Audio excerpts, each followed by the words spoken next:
سرباز سرباز وطن چه شد؟ سرباز سرباز وطن کجاست؟ سرباز سرباز سکوت تو چه سرد و سخت و بی صداست. سرباز سرباز مزار تو میان دشت و تپه هاست. سرباز لباس خونیت غرور لحظه هاست.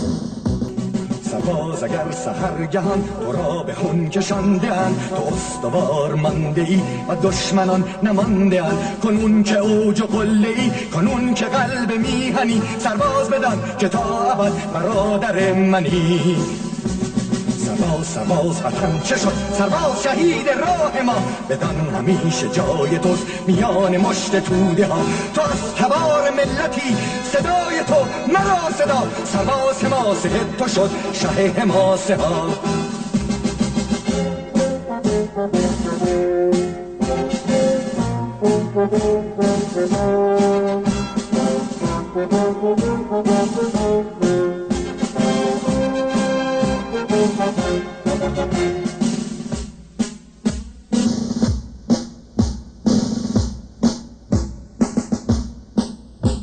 سرباز سرباز تو ملتی، تو رهنمای غیرتی، تو خصم خون دشمنان، تو پایه های دولتی. سرباز سرباز کنون که صبح و خار چشم عزلتی، سرباز بدان که بعد از این طلوع سنتی.